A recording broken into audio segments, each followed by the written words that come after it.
సుమన్ గురు education YouTube ఛానల్కి స్వాగతం. Dear friends, 2026 సంవత్సరానికి సంబంధించి APPSC Andhra Pradesh public service commission నుంచి గ్రూప్ 2 నోటిఫికేషన్ వచ్చేస్తుంది. అతి త్వరలో నోటిఫికేషన్ వచ్చేస్తుంది.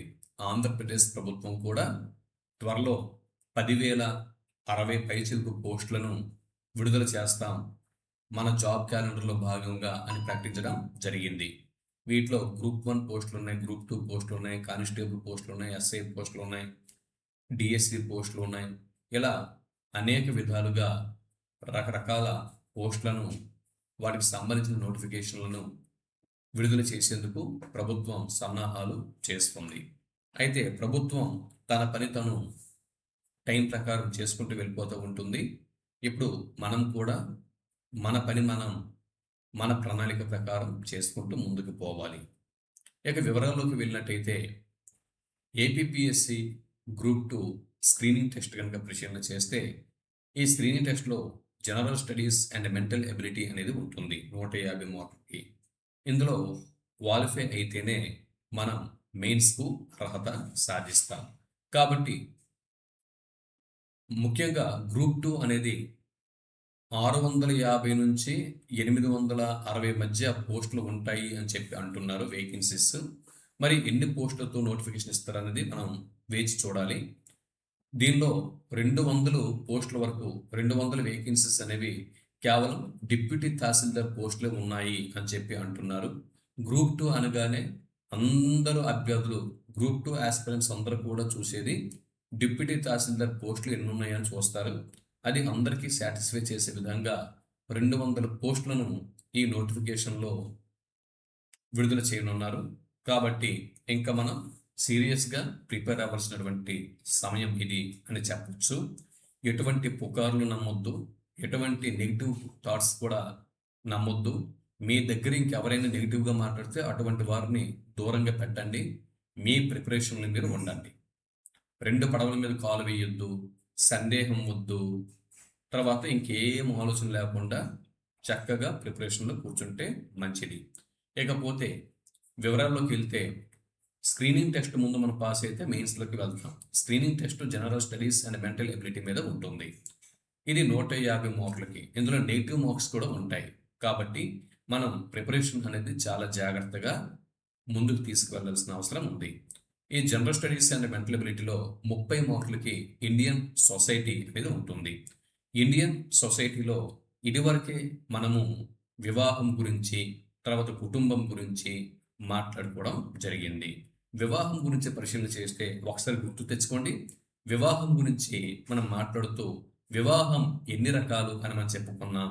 వివాహం అనేది ఒకటి మోనోగమి వివాహం, తర్వాత పాలోగమి వివాహం, మూడోది పాలిగైని వివాహం, తర్వాత పాలియాండ్రీ వివాహం. ఇది సంఖ్యను బట్టి. మోనోగమి వివాహం అంటే ఏమని చెప్పుకున్నాం మనము? భర్తకి ఒకే భార్య, భార్యకి ఒకే భర్త, భార్య భర్తలు ఒక్కరే. ఇది మోనోగమి. పాలోగమి అంటే బహు భార్యత్వం లేదా బహు భర్తృత్వం. ఇది పాలోగమి. పాలిగైని అంటే ఏంటి? పాలిగైని అంటే ఇక్కడ ఒక పురుషుడికి అనేక మంది భార్యలు ఉండటం, బహుభార్యత్వం. మరి పాలియాండ్రీ అంటే ఏంటి? ఒక స్త్రీకి అనేక మంది భర్తలు ఉండటం, 2 లేదా అంతకంటే ఎక్కువ మంది భర్తలు ఉండటం, బహుభర్తృత్వం. ఇది పాలియాండ్రీ. వీటి గురించి మనం గత వీడియోలో మాట్లాడుకోవడం జరిగింది. వీటితో పాటు ఎండోగమి వివాహం, ఎక్సోగమి వివాహం గురించి కూడా మనం మాట్లాడుకోవడం జరిగింది. ఎండోగమి వివాహం అంటే ఏంటి అంటే, ఒకే తెగలో లేదా ఒకే కుటుంబంలో లేదా ఒకే కులంలో ఒకే జాతిలో అంటే అంతర్ వివాహాలు చేసుకోవడము, దీనిని ఎండోగమి అని చెప్పి పేర్కొంటాం. ఎక్సోగమి అంటే ఏంటి? ఎక్సోగమి అంటే అంటే వారి యొక్క తెగ లేదా వారి యొక్క జాతి లేదా వారి యొక్క గోత్రం లేకపోతే వారి యొక్క మతము, ఇవి దాటి వివాహాలు చేసుకోవడం, బహిర్వివాహం ఏదైతే ఉందో దీన్ని ఎక్సోగమి అని చెప్పి అంటాము. దాని తర్వాత సరోరేట్, భార్య భగిని వివాహం. మరి దీంతో పాటు దేవర వివాహం. దేవర వివాహంలో జ్యేష్ఠ దేవరి వివాహం, కనిష్ఠ దేవరి వివాహం, వీటితో పాటు సమాంతర పితృ వివాహాలు, తర్వాత మేనరిక వివాహాలు, ఈ విధంగా వివాహాల గురించి మనం మాట్లాడుకోవడం అనేది జరిగింది. ఇకపోతే కుటుంబం విషయానికి వస్తే, ఈ కుటుంబం విషయంలో మనం వివాహాన్ని బట్టి, యాజమాన్యం బట్టి, నివాసం బట్టి, తరాల సంఖ్యను బట్టి, వ్యక్తి అనుబంధం బట్టి ఈ విధంగా వివాహాల్ని వర్గీకరించడం జరిగింది. కుటుంబం యొక్క రకాల్ని వర్గీకరించడం జరిగింది. కుటుంబం యొక్క రకాలు వివాహాన్ని బట్టి కుటుంబ రకాలు. వివాహం బట్టి మోనోగమి, పోలోగైని, పాలియాండ్రీ, వీటిని ఆధారంగా చేసుకుని మోనోగామస్, పాలిగైనస్, పాలియాండ్రస్ అని చెప్పి ఇక్కడ వివాహాన్ని బట్టి కుటుంబాన్ని విభజించడం జరిగింది. తర్వాత యాజమాన్యాన్ని బట్టి పాట్రియార్చల్ మరియు మ్యాట్రియార్చల్, అంటే పితృస్వామ్య కుటుంబాల్ని ప్యాట్రియార్చల్ అని చెప్పి అన్నాం, మాతృస్వామ్య కుటుంబాల్ని మాట్రియార్చల్ అని చెప్పి అన్నాం యాజమాన్యాన్ని బట్టి. ఇక నివాసాన్ని బట్టి పాట్రిలోకల్, మ్యాట్రిలోకల్, నియోలోకల్, ఇవాంక్యులోకల్, బైలోకల్ అని చెప్పి ఇలా విభజించడం జరిగింది. తరాల సంఖ్యను బట్టి జాయింట్ ఫ్యామిలీ మరియు న్యూక్లియర్ ఫ్యామిలీ అని చెప్పి విభజించడం జరిగింది.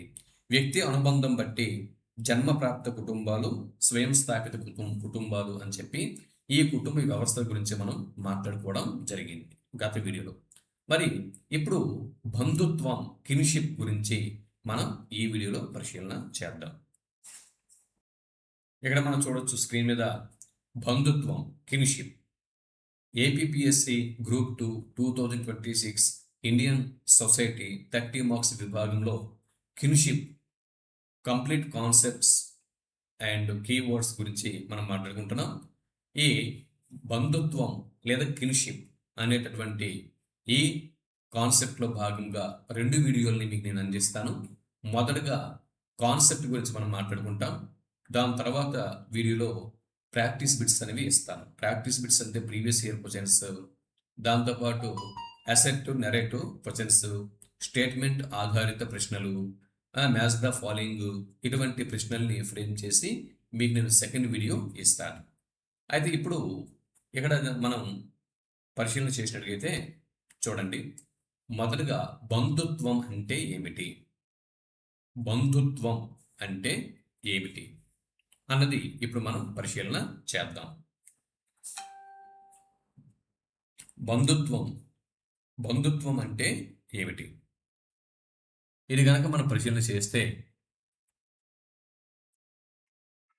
రక్త సంబంధం లేదా వివాహ సంబంధం లేదా సామాజికంగా గుర్తించబడిన ఇతర సంబంధాల ద్వారా వ్యక్తులు ఏర్పరచుకునే సామాజిక సంబంధాల వ్యవస్థను బంధుత్వం అని చెప్పి అంటారు. బంధుత్వం అంటే ఒక ముక్కలో చెప్పాలంటే సామాజిక సంబంధాల వ్యవస్థ. బంధుత్వం అంటే ఏంటండి? ఇక్కడ మనం గుర్తుంచుకోవాల్సిన విషయం ఏంటి? సామాజిక సంబంధాల వ్యవస్థ. బంధుత్వము అంటే సామాజిక సంబంధాల వ్యవస్థ అన్న విషయం ఇక్కడ స్పష్టంగా మనం గుర్తుపెట్టుకోవాలి. ఈ బంధుత్వం అనేది రక్త సంబంధం ద్వారా ఏర్పడవచ్చు లేదా వివాహ సంబంధం ద్వారా ఏర్పడవచ్చు. ప్రాథమికంగా వివాహ సంబంధాలు, రక్త సంబంధాల ద్వారా బంధుత్వాలు అనేవి ఏర్పడుతూ ఉంటాయి. ఈ బంధుత్వం కేవలం ఎవరికి బంధువు అనే విషయం మాత్రమే కాదు. ఈ బంధుత్వం అనేది సమాజంలో వారసత్వంని ప్రభావితం చేస్తుంది. ఇప్పుడు ఎవరి తాలూకా వారసులు అనేటటువంటి వారసత్వ గుర్తింపుని ఈ బంధుత్వం అనేది ఇస్తుంది. ఇది ఒక పర్సన్కి వారసత్వ ఐడెంటిటీని ఇస్తుంది బంధుత్వం. అంతేకాకుండా ఆస్తి పంపకం అన్న విషయాన్ని ప్రభావితం చేస్తుంది బంధుత్వం. వివాహ నియమాలు, కుటుంబ బాధ్యతలు, సామాజిక హక్కులు, నివాస విధానం, వంశపారంపర్య గుర్తింపు, ఇటువంటి అంశాలని బంధుత్వం అనేది ప్రభావితం చేస్తుంది. వివాహం అనేటటువంటి పునాదుల మీద కుటుంబం ఏర్పడింది. కుటుంబం అనేటటువంటి పునాదుల మీద బంధుత్వం అనేది ఏర్పడుతుంది. అసలు బంధుత్వం కుటుంబమే లేకపోతే బంధుత్వం ఎవరితో మనం కలుపుకుంటాం? ఇప్పుడు బంధుత్వం ఏర్పడాలంటే ఒక కుటుంబం అనేది ముందు ఉండాలి. కుటుంబం ఉంటేనే బంధుత్వం అనేది ఇక్కడ సాధ్యం అవుతుంది. కాబట్టి కుటుంబం ఏర్పడాలంటే ముందు పెళ్ళి అనేది జరగాలి. ఈ విధంగా ఏంటంటే వివాహ వ్యవస్థ పునాది మీద కుటుంబాలు ఏర్పడతాయి. కుటుంబాలు అనే ఈ పునాదుల మీద బంధుత్వాలు ఏర్పడతాయి. కాబట్టి ఈ విషయాలు మనం ఇక్కడ గమనించాల్సి ఉంటుంది. అన్ని సమాజాలలోనూ మానవులు వేరు వేరు బంధాల ద్వారా సమూహాలతో కలిసి ఉంటారు. అన్ని సమాజాల్లో అది ఎస్టీ సమాజం అవ్వచ్చు, ఎస్సీ సమాజం అవ్వచ్చు, బీసీ సమాజం అవ్వచ్చు, బ్రాహ్మణ సమాజం అవ్వచ్చు, లేకపోతే వైశ్య సమాజం అవ్వచ్చు, క్షత్రియ సమాజం అవ్వచ్చు, లేదా భారతీయ సమాజం అవ్వచ్చు, అమెరికా సమాజం అవ్వచ్చు, ఆస్ట్రేలియా సమాజం అవ్వచ్చు, ఉత్తరప్రదేశ్ సమాజం అవ్వచ్చు, దక్షిణ ఇక్కడ ఈ ఆంధ్రప్రదేశ్ సమాజం అవ్వచ్చు, ఉత్తర భారతదేశ సమాజం అవ్వచ్చు, దక్షిణ భారతదేశ సమాజం అవ్వచ్చు. అన్ని సమాజాలలోనూ మానవులు వేరు వేరు బంధాల ద్వారా సమూహాలతో కలిసి ఉంటారు. మానవుడు ఏర్పాటు చేసుకున్నటువంటి ఆ సమూహంలో వారికి అనేక మంది ప్రజలతో అనేక రకాల బంధుత్వాలు అనేవి ఉంటాయి. ఈ విధానంలో ప్రత్యుత్పత్తి అన్న అంశం గురించి మనం ఇక్కడ మాట్లాడుకోవాల్సి ఉంటుంది. ప్రత్యుత్పత్తి మీన్ రీప్రొడక్షన్ సిస్టమ్. ప్రత్యుత్పత్తి లేదా రీప్రొడక్షన్ సిస్టంపై బంధుత్వ వ్యవస్థ అనేది ఆధారపడి ఉంటుంది. ఈ ప్రత్యుత్పత్తి రెండు విధాలైనటువంటి బంధాలని ఏర్పరుస్తుంది. మొదటి బంధము భార్యాభర్తల మధ్య ఏర్పడిన సంబంధం. ఇది వైవాహిక సంబంధం.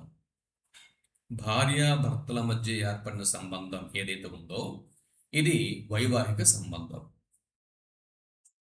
ఈ వైవాహిక సంబంధం దేనికి పెట్టుకుంటారు? భార్యాభర్తలు ప్రత్యుత్పత్తి జరపడానికి. భార్యాభర్తలు ప్రత్యుత్పత్తి వ్యవస్థ ద్వారా వారి పిల్లల్ని కంటారు. ఒక స్త్రీ ఒక పురుషుడు ఒకరిని ఒకరు ఇష్టపడి వివాహం చేసుకొని వారు ఇక్కడ రీప్రొడక్షన్ సిస్టమ్ ద్వారా వైవాహిక జీవితం ద్వారా పిల్లల్ని కంటారు. రెండవది, భార్య భర్తలకు పుట్టినటువంటి పిల్లలు ఎవరైతే ఉంటారో వారు ఆ పిల్లలకి తర్వాత ఆ పిల్లల్ని పుట్టించినటువంటి భార్య భర్తలకి మధ్య రక్త సంబంధం అనేది ఉంటుంది. అదే అమ్మ నాన్న కొడుకు కూతురు అనేటటువంటి రక్త సంబంధం అనేది ఉంటుంది. అలాగే వారికి పుట్టిన పిల్లల మధ్య కూడా రక్త సంబంధం అనేది ఉంటుంది. ఇప్పుడు ఆ భార్య భర్తలకి ఇద్దరు పిల్లలు పుట్టారు అనుకుందాం, ఒక అబ్బాయి ఒక అమ్మాయి. ఆ అమ్మాయికి అబ్బాయి అన్నయ్య లేదా తమ్ముడు అవుతాడు. ఆ అబ్బాయికి ఆ అమ్మాయి చెల్లి లేదా అక్క అవుతుంది. అంటే ఆ ఇరువురి మధ్య కూడా రక్త సంబంధమే ఉంటుంది. అలాగే తల్లిదండ్రులు పిల్లలకి మధ్య కూడా రక్త సంబంధమే ఉంటుంది. ఈ విధంగా ప్రత్యుత్పత్తి వ్యవస్థ వైవాహిక సంబంధాన్ని రక్త సంబంధాన్ని ఏర్పరుస్తుంది. రక్త సంబంధం ద్వారా బంధువులైన వారి బంధాన్ని ఏకరక్త బంధుత్వం అని చెప్పి అంటారు. రక్త సంబంధం ద్వారా బంధువులైన వారి బంధాన్ని ఏకరక్త బంధుత్వం అని చెప్పి పేర్కొంటారు. ఏకరక్త బంధుత్వం అంటే ఏమిటి? ఇప్పుడు ఏపీపీఎస్సి గ్రూప్ 2 ఈ విధంగా ఒక ప్రశ్న ఇచ్చి దాని కింద ఏక అంటే ఒకే ఒక పదం ఇచ్చి క్రింద వాటిలో సరైనటువంటి జవాబు ఏది గుర్తించండి అని అడిగేటటువంటి ప్రశ్నలు పోయాయి.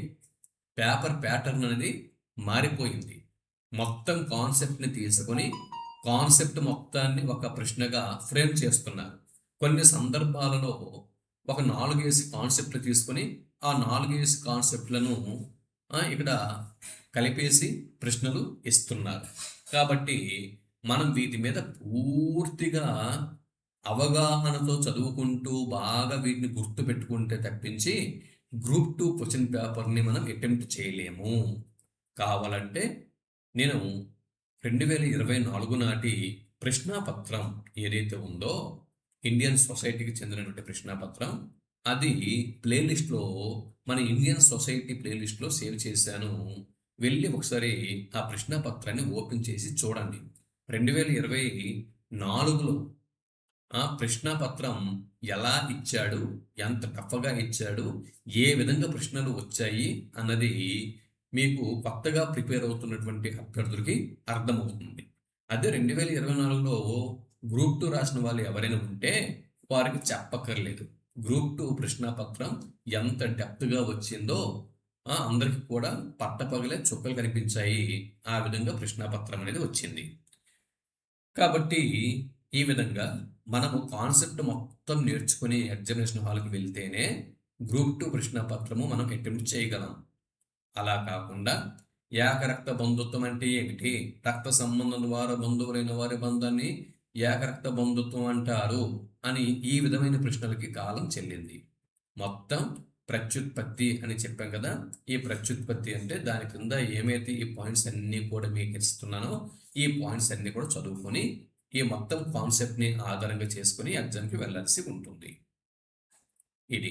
ప్రత్యుత్పత్తి వ్యవస్థలో ఏమని చెప్పుకున్నాము? ప్రత్యుత్పత్తిపై బంధుత్వ వ్యవస్థ ఆధారపడి ఉంటుందని చెప్పుకున్నాం. మొదటి పాయింట్. ప్రత్యుత్పత్తి 2 విధాలైన బంధాలను ఏర్పరుస్తుందని చెప్పుకున్నాం. ఆ 2 విధాలైన బంధాల్లో మొదటి బంధము భార్యాభర్తల మధ్య ఏర్పడిన సంబంధం. ఇది వైవాహిక సంబంధం. మొదటిది వైవాహిక సంబంధం, రెండవది రక్త సంబంధం. ఈ 2 వైవాహిక, రక్త ఈ 2 సంబంధాలని ప్రత్యుత్పత్తి ఏర్పరుస్తుంది.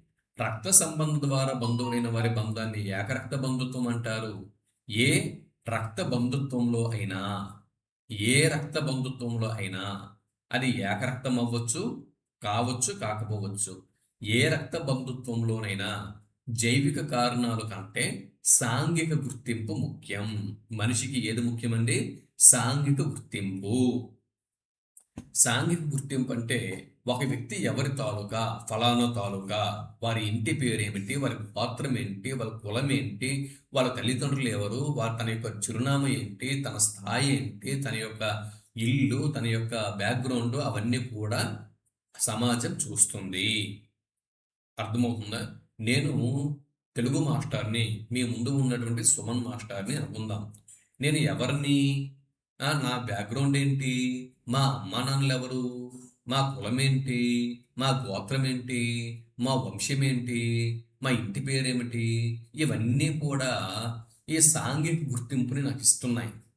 అది సంఘంలో నాకు ఒక గుర్తింపునిస్తున్నాయి. మా ముత్తాత గారెవరు? మా నాయనమ్మ గారెవరు? మా తాతయ్య గారెవరు? తర్వాత మా ఇంటి పేరేమిటి? మా వంశం పేరేమిటి? తర్వాత మా అమ్మగారు వారి ఊరేంటి? మా తాతగారెవరు? మా అమ్మమ్మ గారెవరు? వాళ్ళ వంశం పేరేమిటి? మా మేనమామలెవరు? మా మేనత్తలెవరు? ఇవన్నీ కూడా ఏం చేస్తున్నాయి? ఈ బంధాలన్నింటి ఇదంతా కూడా సాంఘిక గుర్తింపు నాకు ఇస్తుంది. నేను ఫలానా వారు తాలూకా అన్న సాంఘిక గుర్తింపుని, సమాజంలో ఒక గుర్తింపుని ఈ బంధం అనేది, బంధుత్వం అనేది ప్రతి మనిషికి కూడా ప్రసాదిస్తుంది.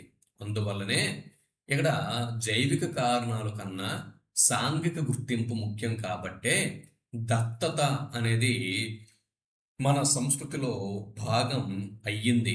మీరు మహాభారతాన్ని పరిశీలన చేస్తే మహాభారతంలో కర్ణుడు ఇక్కడ తన యొక్క యుద్ధ విద్యల ప్రదర్శనలో తన యొక్క అంటే కౌశలాన్ని, తన యుద్ధ నైపుణ్య కౌశలాల్ని వాటిని ఆ గురువుల ముందు, ఆ కురుసభ ముందు ప్రదర్శించదలిసి వచ్చినప్పుడు నీ కులమేంటి?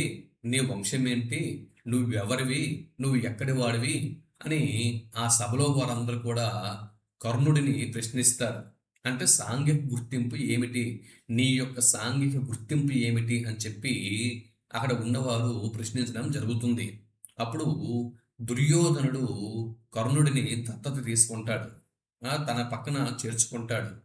అప్పుడు కర్ణుడికి సాంఘిక గుర్తింపు అనేది లభిస్తుంది మహాభారతంలో.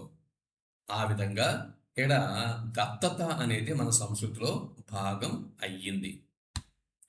ఇకపోతే బంధుత్వం యొక్క ప్రధాన రకాలు కనుక మనం పరిశీలన చేస్తే, బంధుత్వం యొక్క ప్రధాన రకాలు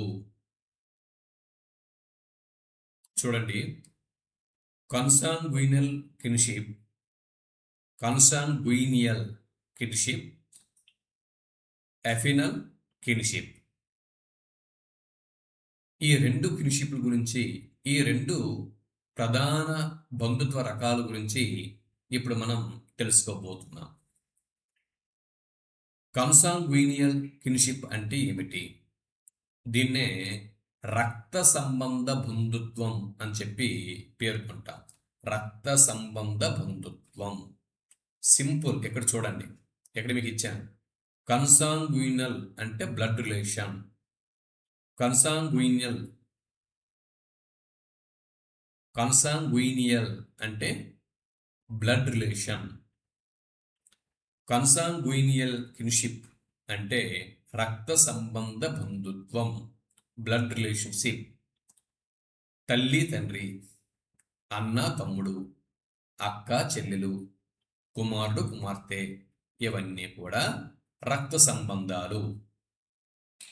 మీకు బిట్ అనేది అడగొచ్చు, కన్సాంగ్వినియల్ కిన్షిప్ అంటే ఏమిటి అని చెప్పి బిట్ అనేది అడగొచ్చు. కన్సాంగ్వినియల్ కిన్షిప్ అంటే బ్లడ్ రిలేషన్షిప్ అనే విషయం ఇక్కడ మనం గుర్తుపెట్టుకోవాలి. అలాగే ఎఫినల్ కిన్షిప్, అఫినల్ కిన్షిప్ వివాహ సంబంధ బంధుత్వం, వివాహం ద్వారా ఏర్పడే బంధుత్వం.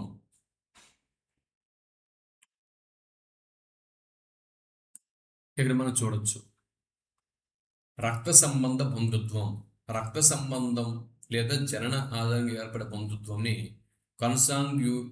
కన్సాంగ్వినియల్ కిన్షిప్ అని చెప్పి అన్నారు. మరి అఫినల్ కిన్షిప్ వివాహ సంబంధ బంధుత్వం, వివాహం ద్వారా ఏర్పడే బంధుత్వం. భార్యాభర్త, అలాగే అత్తామామ, కోడలు అల్లుడు, ఇవన్నీ కూడా వివాహ సంబంధం ద్వారా ఏర్పడినటువంటి బంధుత్వాలు. అఫైనల్ మీన్ ఇక్కడ marriage relation. Affinal mean marriage relation.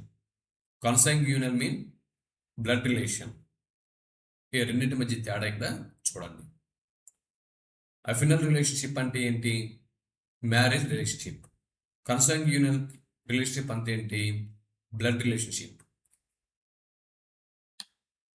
ఇకపోతే ప్రైమరీ, సెకండరీ, టెరిటరీ. ప్రాథమిక బంధువులు, ద్వితీయ బంధువులు, తృతీయ బంధువులు. వీటి గురించి మనం తెలుసుకుందాం. వ్యక్తితో ముందు ప్రాథమిక బంధువుల గురించి ఇక్కడ మనం చూస్తున్నాం. ప్రైమరీ కిన్, ప్రాథమిక బంధువులు. వ్యక్తితో నేరుగా సంబంధం ఉన్నవారు. తల్లి తండ్రి, సోదరుడు సోదరి, భార్య భర్త, కుమారుడు కుమార్తె, ఇవి ప్రాథమిక బంధాలు. ఇక్కడ చూడండి, ఇది చాలా ఇంపార్టెంట్. దుబే ప్రకారం, దుబే అనేటటువంటి ఒక శాస్త్రవేత్త ప్రకారం ఒక వ్యక్తికి ప్రాథమిక బంధువులు 8 మంది. ఒక వ్యక్తికి ప్రాథమిక బంధువులు 8 మంది అని చెప్పిన వారు ఎవరు? ఆప్షన్లలో దుబే ఉండొచ్చు. లేదా దుబే ప్రకారం ఒక వ్యక్తికి ప్రాథమిక బంధువులు ఎంతమంది అని బిట్ వస్తే 8 మంది అన్న విషయం ఇక్కడ మనం గుర్తుపెట్టుకోవాలి. అలాగే సెకండరీ కిన్, ద్వితీయ బంధువులు. మన ప్రాథమిక బంధువులకు వారి ప్రాథమిక బంధువులు. మన ప్రాథమిక బంధువులు అంటే ఎవరు? ఉదాహరణకి నాన్నకి ప్రాథమిక బంధువు ఎవరు? వాళ్ళ నాన్నగారు. అలాగే మన అమ్మగారు ఉన్నారు, మన అమ్మగారికి ప్రాథమిక బంధువు ఎవరు? మనకి ప్రాథమిక బంధువు అమ్మ. అమ్మకి ప్రాథమిక బంధువు ఎవరు? వాళ్ళ అమ్మగారు, అలాగే వాళ్ళ నాన్నగారు. అవునా? మన నాన్నగారికి ప్రాథమిక బంధువు ఎవరు? మన తాతయ్య. లేకపోతే నాయనమ్మ. ఈ విధంగా నాన్నగారికి నాన్నగారి యొక్క అమ్మానాన్నలు ప్రాథమిక బంధువులు. అమ్మగారికి అమ్మగారి యొక్క అమ్మానాన్నలు ప్రాథమిక బంధువులు అవుతారు. కాబట్టి మన ప్రాథమిక బంధువులు ఎవరైతే ఉన్నారో, మన ప్రాథమిక బంధువుల యొక్క ప్రాథమిక బంధువులు మనకి ద్వితీయ బంధువులు అవుతారు. ఉదాహరణకి నేను సుమన్ మాస్టర్ని ఉన్నాను. నాకు అమ్మ, నాన్న ఉన్నారు. నాకు ప్రాథమిక బంధువులు మా అమ్మ, మా నాన్న. మా నాన్నగారికి తండ్రి, తల్లి ఉన్నారు. మా నాన్నగారి తండ్రి నా తాతయ్య అవుతారు. మా నాన్నగారి తల్లి నా నాయనమ్మ అవుద్ది. ఆ తాతయ్య, నాయనమ్మ నాకు ద్వితీయ బంధువులు అవుతారు. అలాగే మా అమ్మగారు ఉన్నారు. మా అమ్మగారి నాన్నగారు నాకు తాతయ్య అవుతారు. మా అమ్మగారి అమ్మగారు నాకు అమ్మమ్మ అవుతారు. అప్పుడు అమ్మగారికి ఆ తాతయ్య, అమ్మమ్మ నాకు ద్వితీయ బంధువులు అవుతారు. మా అమ్మగారికి ప్రాథమిక బంధువులు అవుతారు. ఈ విధంగా మన ప్రాథమిక బంధువులు మనకి ద్వితీయ బంధువులు. అది ఉదాహరణలు తాత, అమ్మమ్మ, మామ, అత్త, బావ, మరదలు. బావ, మరదలు. ఇప్పుడు నాకు మా ఆవిడ, మా మేడం గారు ఉన్నారు. మా మేడం గారు. నాకు మా మేడం గారు ప్రాథమిక బంధువు. ఇక్కడ మా మేడం గారి యొక్క అన్నదమ్ముడు నాకు ద్వితీయ బంధువు అవుతాడు. అక్క చెల్లెలు ద్వితీయ బంధువు అవుతుంది. అలాగే నాకు మా మేడం గారు ఉన్నారు. మా మేడం గారి యొక్క అమ్మా నాన్నలు నాకు ద్వితీయ బంధువులు అవుతారు. ఇప్పుడు నేనున్నాను. నా తరపున ఉన్నటువంటి మా తమ్ముడు మా తమ్ముడు మా మేడం గారికి ద్వితీయ బంధువు అవుతాడు. మా చెల్లెలు నాకున్నటువంటి మా చెల్లెలు మా ఆవిడకి ద్వితీయ బంధువు అవుతుంది. అలాగే మా యొక్క అమ్మా నాన్నలు మా ఆవిడకి అత్తమామలు అవుతారు. ఆ అత్తమామలు మా ఆవిడకి ద్వితీయ బంధువులు అవుతారు. అదనమాట. కాబట్టి ఈ విధంగా ముర్దాక్ ప్రకారం ఒక వ్యక్తికి 33 మంది ద్వితీయ బంధువులు ఉంటారు. దుబే ప్రకారం ఇక్కడ చూడండి, ఇక్కడ దుబే, ఇక్కడ ముర్దాక్. దుబే ప్రకారం ఒక వ్యక్తికి 8 మంది ప్రాథమిక బంధువులు ఉంటారు. ముర్దాక్ ప్రకారం ఒక వ్యక్తికి 33 మంది ద్వితీయ బంధువులు ఉంటారు. ఇకపోతే టెర్టియరీ కిన్, తృతీయ బంధువులు. టెర్టియరీ కిన్, టెర్టియరీ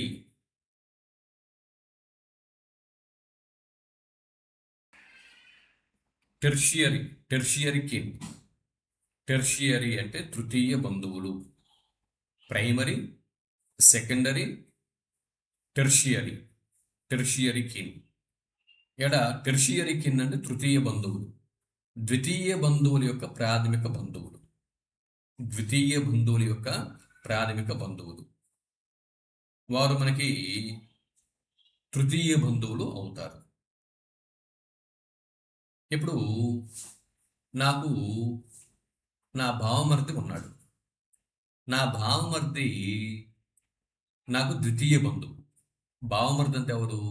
మా మేడం గారి అన్నదమ్ముడు. మా మేడం గారి అన్నదమ్ముడు నాకు ఏమవుతాడండి? ద్వితీయ బంధువు. ఆ ద్వితీయ బంధువుకి భార్య ఉంటుంది కదా, మా బావమరిది కూడా ఒక భార్య ఉంటుంది కదా, తాను నాకు తృతీయ బంధువు అవుతుంది. అలాగే మా మేడం గారికి ఒక సిస్టర్ ఉంది. ఆ సిస్టర్ నాకేమవుతుంది? ద్వితీయ బంధువు అవుతుంది. ఆ సిస్టర్ యొక్క హస్బెండ్ నాకు తృతీయ బంధువు అవుతారు. టెర్షియరీ కిన్ అవుతారు అన్నమాట. ఇది కాబట్టి ద్వితీయ బంధువుల యొక్క ప్రాథమిక బంధువులు తృతీయ బంధువులు. ముర్దాక్ ప్రకారం ఒక వ్యక్తికి 151 మంది టెర్షియరీ కిన్స్ ఉంటారంట. 151 మంది తృతీయ బంధువులు ఉంటారు. ముర్దాక్ ప్రకారం చూడండి, సెకండరీ కిన్ను, టెర్షియరీ కిన్ను వీరి గురించి ముర్దాక్ చెప్పాడు. ప్రైమరీ కిన్ గురించి దుబే చెప్పాడు. గుర్తుపెట్టుకోండి. దుబే ప్రకారం ఒక వ్యక్తికి ప్రాథమిక బంధువులు 8 మంది ఉంటారు. అక్కడ అయిపోయి ఇక సెకండరీ, టెర్షియరీ ఇక్కడ ముర్దాక్ ఇక్కడ చెబుతున్నాడు. సెకండరీ కిన్ ద్వితీయ బంధువులు ఒక వ్యక్తికి 33 మంది ఉంటారంట. తృతీయ బంధువులు 151 మంది ఉంటారంట. అది సో వీటిని ఇక్కడ చూడండి, ఇక్కడ డైరెక్ట్ డెఫినేషన్స్ మీకు రావు.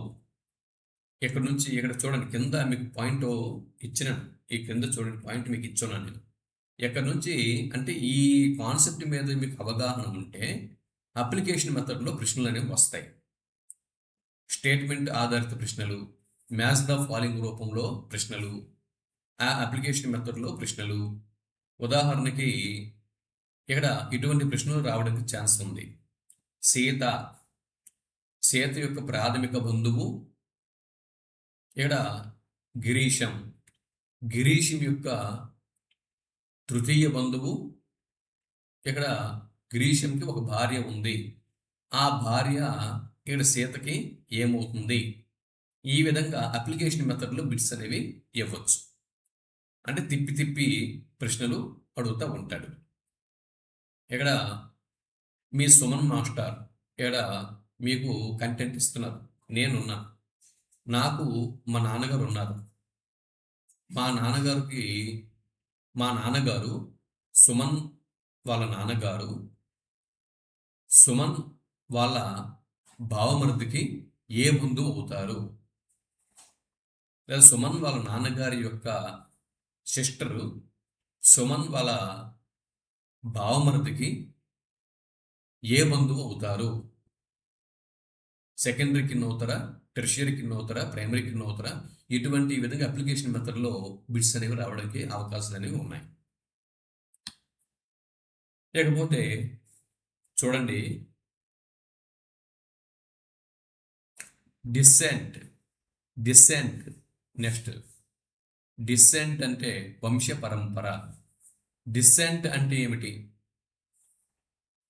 డిసెంట్ అంటే ఒక వ్యక్తి తన యొక్క వంశాన్ని లేదా పూర్వీకుల యొక్క సంబంధాన్ని ఏ విధంగా గుర్తించుకుంటాడో దానిని డిసెంట్ అని చెప్పి అంటారు. ఈ డిసెంట్ని తెలుగులో వంశ పరంపర అని చెప్పి పేర్కొంటారు. సంతతి లేదా వంశ పరంపర, ఈ వంశ పరంపరనే సంతతి అని కూడా అంటారు. సంతతి, డిసెంట్ అంటే సంతతి లేదా వంశ పరంపర.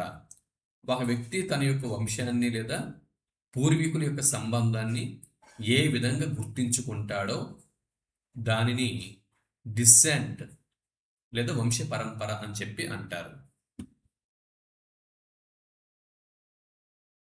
దాని తర్వాత చూడండి, ప్యాట్రిలీనియల్ డిసెంట్. ప్యాట్రిలీనియల్ డిసెంట్, అలాగే matrilineal descent, bilateral decent.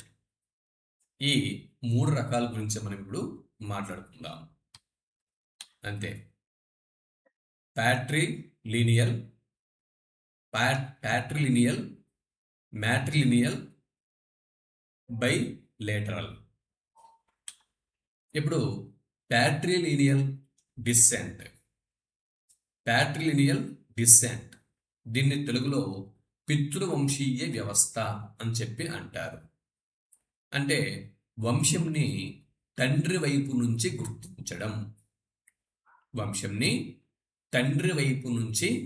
గుర్తించడం,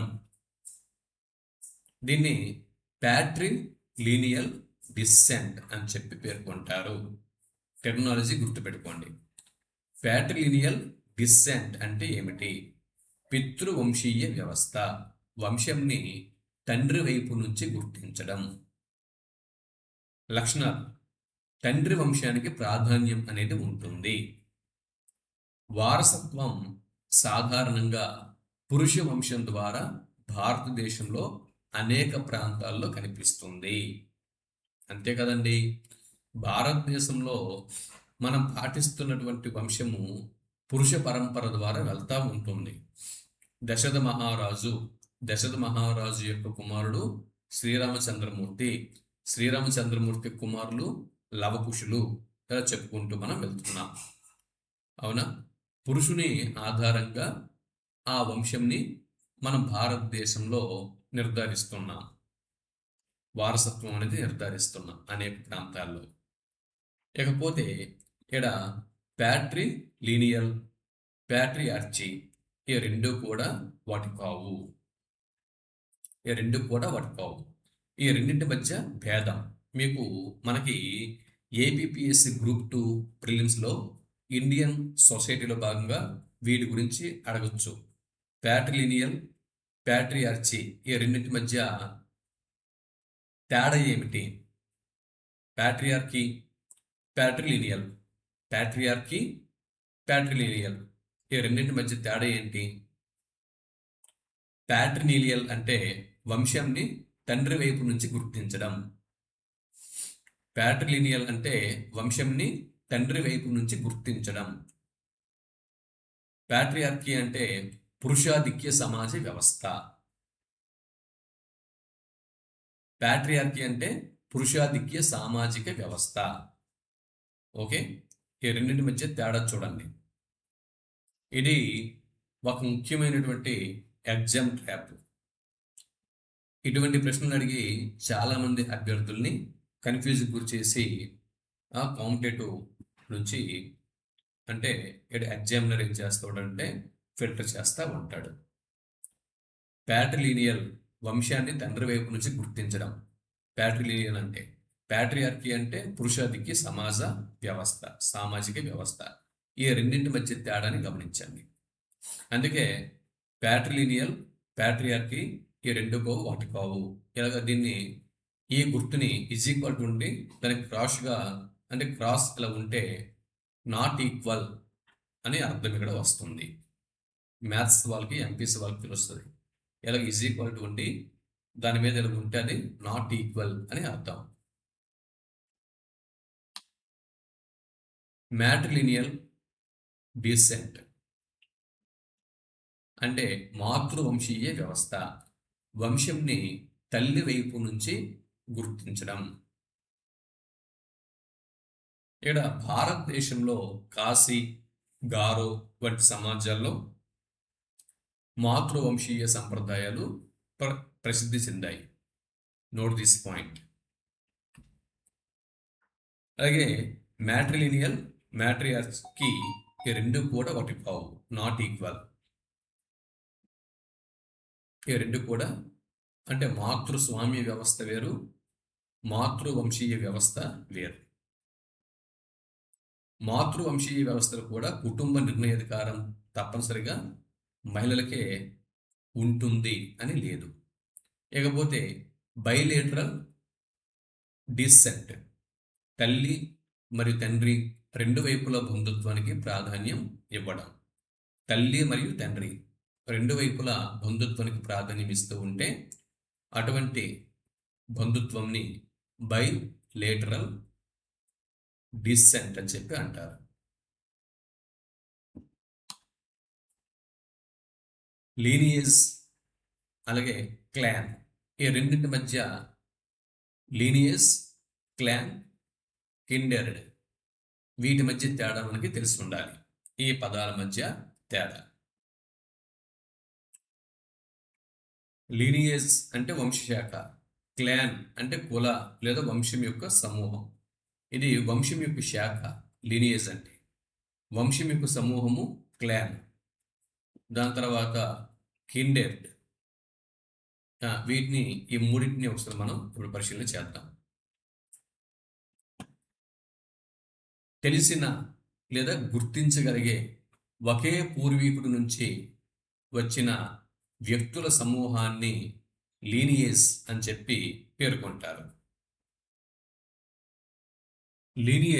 లీనియేజ్ అంటే ఒక వ్యక్తి తన పూర్వీకులతో ఉన్నటువంటి రక్త సంబంధాన్ని ఒక నిర్దిష్ట వంశ పరంపర ద్వారా గుర్తించ గుర్తించడం అనమాట. దీన్ని లీనియేజ్ అని చెప్పి పేర్కొంటారు. ఇంకా సులభంగా చెప్పాలంటే రామయ్య. రామయ్య అతని యొక్క కుమారుడు కృష్ణయ్య. రామయ్య యొక్క కుమారుడు కృష్ణయ్య. ఆ కృష్ణయ్య కుమారుడు వెంకయ్య. అతని యొక్క వెంకయ్య కుమారుడు సురేష్. ఇలా చెప్పడాన్ని లీనియేజ్ అని చెప్పి అంటారు. రామయ్య, రామయ్య కొడుకు కృష్ణయ్య, కృష్ణయ్య కొడుకు శ్రీనివాస్, శ్రీనివాస్ కొడుకు సురేష్.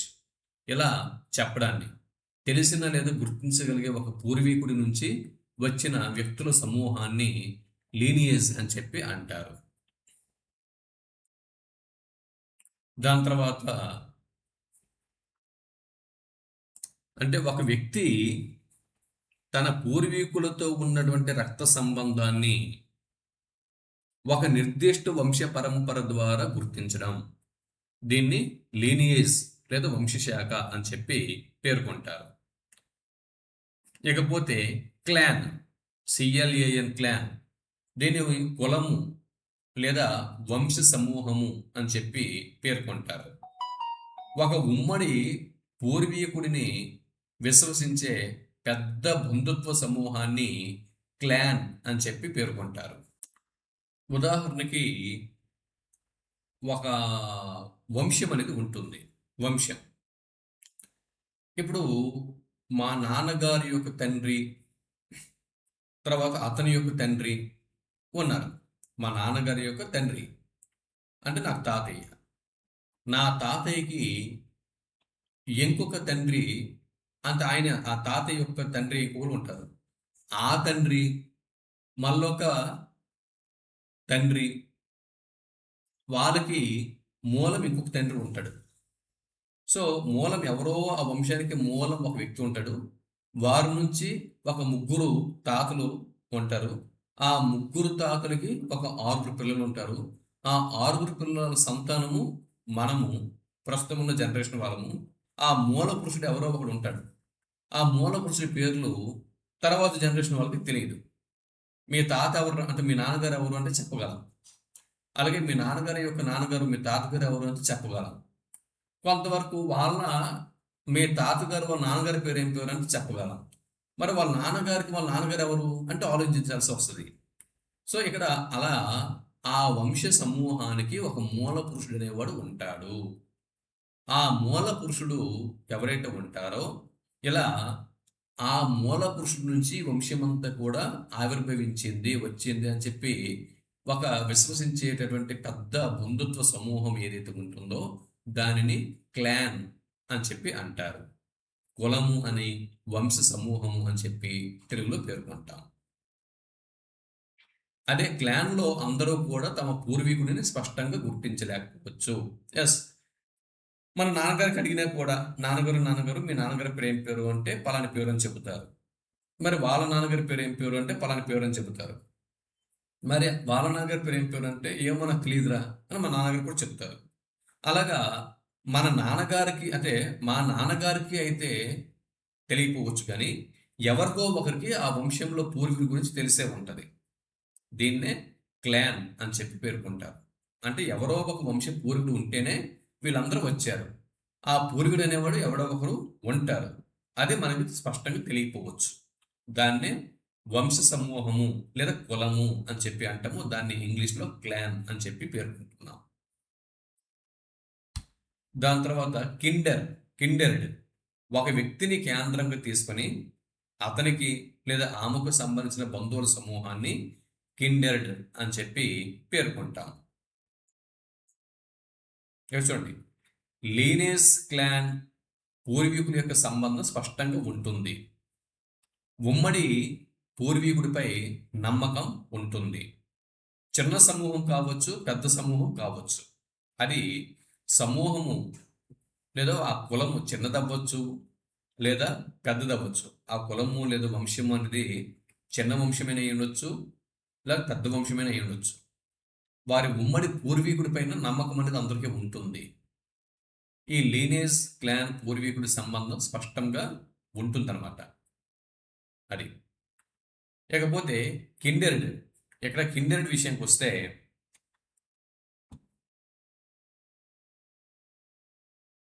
మళ్ళీ ఒకసారి చూడండి. స్పష్టంగా ఇక్కడ ఒక క్లారిటీతో మనం ఈ అంశం మీద ముందుకు వెళ్దాం. లీనియేజ్ అంటే ఏమిటి? LINEAGE lineage. లీనియేజ్ అంటే ఒక పూర్వీకుడు నుంచి వచ్చినటువంటి వంశ పరంపర. ఒక పూర్వీకుడి నుంచి వచ్చినటువంటి వంశ పరంపరని లీనియేజ్ అని చెప్పి అంటాం. ఒక పూర్వీకుడు. ఓకే, ఇక్కడ ఫిక్స్ అయ్యాం కదా. తర్వాత క్లాన్ అంటే ఏంటి? ఉమ్మడి పూర్వీకుడు. పూర్వీకుడు వేరు, ఉమ్మడి పూర్వీకుడు వేరు. ఏంటి? మన పూర్వీకులు అంటే ఇప్పుడు నాకు నా పూర్వీకులు ఎవరు? తాత. సో మా తాతలు ఒక ముగ్గురు, మా తాతలు వాళ్ళు మా పూర్వీకులు. మా పూర్వీకులకి ఉమ్మడిగా ఇంకొక పూర్వీకుడు ఉంటాడు. సో దానిని ఇక్కడ క్లాన్ అని చెప్పి అంటాం. ఉమ్మడి పూర్వీకుడిని. ఉమ్మడి పూర్వీకుడు ఉంటే దాన్ని క్లాన్ అని చెప్పి అంటాం. మా పూర్వీకుడు దానిని లీనియేజ్ అని చెప్పి అంటాం. మా తాత, మా తాతకి మా తాత యొక్క పిల్లలు మా నాన్న, బాబాయ్, చిన్నాన్న, వాళ్ళ పిల్లలు మేము. ఇది లీనియేజ్. మరి మా తాతగారు ఉన్నారు కదా, మా తాతగారులు ముగ్గురు కదా, ఆ ముగ్గురికి ఉమ్మడిగా ఒక పూర్వీకుడు ఇంకొకరు ఉంటారు కదా, దాన్ని ఏమంటారు? దాన్ని క్లాన్ అని చెప్పి అనవచ్చు. ఇప్పుడు అర్థమే కదా.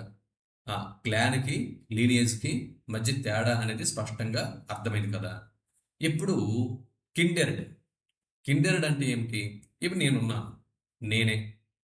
ఇప్పుడు నన్ను తీసుకుంటే నాకు ఒక అన్న ఉన్నాడు, మా అన్న. నాకు ఒక తమ్ముడు ఉన్నాడు, మా తమ్ముడు. అన్న, తమ్ముడు. నాకు అక్క ఉంది, నాకు చెల్లి ఉంది, నాకు తాతయ్య ఉన్నారు, నాకు అమ్మమ్మ ఉన్నారు, నాకు నాయనమ్మ ఉన్నారు, నాకు మామలు ఉన్నారు, నాకు అత్తమ్మలు ఉన్నారు, నాకు భార్య ఉంది, నాకు భార్య వైపు బంధువులు ఉన్నారు. ఈ విధంగా వీరందరూ కూడా ఏంటంటే నా యొక్క బంధువులు.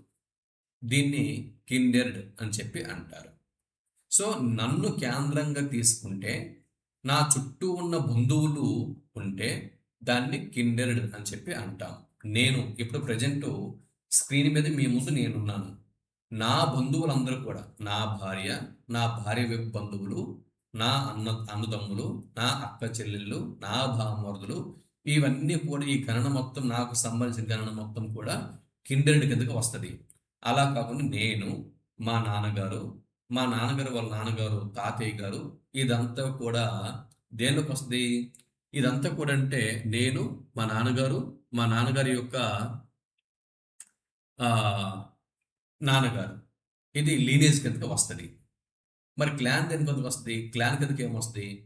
మా నాన్నగారి యొక్క నాన్నగారు, తాతగారు ఉన్నారు కదా, వాళ్ళ పూర్వీకులు ఉమ్మడిగా ఒకరు ఉంటారు. అది క్లాన్ కిందకి వస్తుంది. అది కిండెర్డ్, క్లాన్, లీనియేజ్, ఈ మూడింటి మధ్య తేడా. దాని తర్వాత ఇప్పుడు విషయంలోకి వెళ్దాం.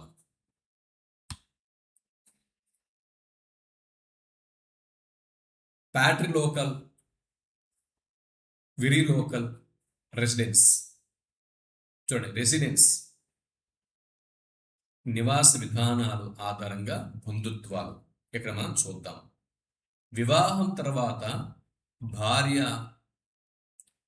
భర్త కుటుంబం లేదా భర్త నివాస ప్రాంతంలో నివసించడం, దీన్ని ప్యాట్రిలోకల్ అని చెప్పి అంటారు.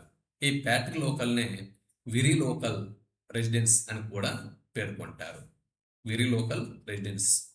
దాని తర్వాత మ్యాట్రిలోకల్. ఈ మ్యాట్రిలోకల్ని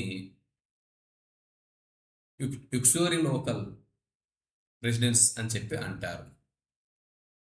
ఉక్సోరిలోకల్ రెసిడెన్స్, యూక్సోరిలోకల్ రెసిడెన్స్, మ్యాట్రిలోకల్ లేదా యూక్సోరిలోకల్ రెసిడెన్స్ అంటే వివాహం తర్వాత భర్త భార్య కుటుంబం లేదా ఆమె నివాస ప్రాంతంలో నివసించడం, దీన్ని మ్యాట్రిలోకల్ లేదా యూక్సోరీ లోకల్ రెసిడెన్స్ అని చెప్పి అంటారు.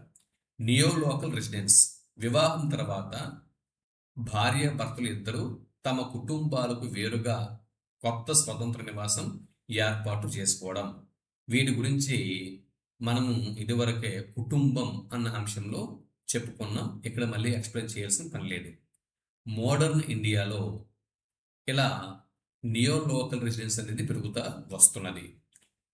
నియో లోకల్ రెసిడెన్స్ మోడర్న్ ఇండియాలో ఎందుకు పెరుగుతూ వస్తున్నాయి? పట్టణీకరణ, ఉద్యోగంతో వలసలు వెళ్ళిపోవడం, చిన్న చిన్న కుటుంబాలు ఏర్పడటం వల్ల, వ్యక్తివాదం, ఆర్థిక స్వాతంత్రం ఉండాలి అని చెప్పి కోరుకోవడం, ఈ కారణాల వల్ల ఈ మోడర్న్ ఇండియాలో నియో లోకల్ రెసిడెన్స్ అనేది పెరుగుతూ వస్తున్నది. దాని తర్వాత ఇక్కడ చూడండి, ఇంతవరకు చెప్పుకున్నటువంటి అంశాల మీద కొన్ని ట్రిక్స్ ఉన్నాయి. వాటిని ఇప్పుడు మనం చూద్దాం. Super tricks. ప్యాట్రీ అంటే ఫాదర్కి సంబంధించినది. ప్యాట్రీ లినియల్. ప్యాట్రీ లోకల్ అంటే హస్బెండ్ ఆర్ ఫాదర్ సైడ్ వద్ద నివసించడం. మ్యాట్రీ అంటే మదర్, మ్యాట్రీ లినియల్.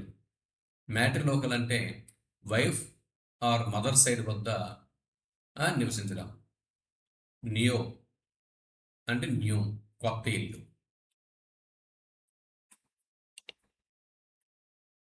దాని తర్వాత మ్యారేజ్ కిన్షిప్. వివాహ బంధుత్వ వ్యవస్థను, వివాహం అనేది బంధుత్వ వ్యవస్థను విస్తరిస్తుంది. ఎస్, వివాహాలు ఏవైతే ఉన్నాయో ఈ వివాహ సంబంధాలు అనేవి బంధుత్వం యొక్క వ్యవస్థను ఇంకా విస్తరిస్తూ తీసుకువెళ్తాయి. వివాహం ద్వారా ఏర్పడే బంధుత్వాన్ని అఫినల్ కిన్షిప్ అని చెప్పి అంటారు. వివాహం రెండు వ్యక్తులను మాత్రమే కాదు, రెండు కుటుంబాలను, కొన్ని సందర్భాల్లో రెండు కుటుంబాల యొక్క బంధుత్వాలని కూడా, బంధుత్వ గ్రూపుల్ని కూడా కలుపుతూ ఉంటుంది. ఎస్, ఇప్పుడు వివాహం ద్వారా మన ఇప్పుడు నాయనమ్మ అంటే మన యొక్క తాతయ్యలు, మన యొక్క పెద్దనాయనలు, మన యొక్క చిన్నాయనలు, మన యొక్క మేనత్తలు, మన యొక్క మేనమామలు, ఇటువైపు బంధుగణమంతా, అలాగే అటు వివాహమైన తర్వాత ఎవరినైతే అమ్మాయిని మన ఇంటికి తెచ్చుకున్నామో వారి బంధుగణం అంతా, వాళ్ళ బంధుగణం చాలా పెద్ద అనుకోండి, ఇటు బంధుగణం చాలా పెద్ద అనుకోండి, అప్పుడు ఏమవుతుంది? బంధువుల యొక్క అతి పెద్ద గ్రూపులు అనేవి ఏర్పడతాయి.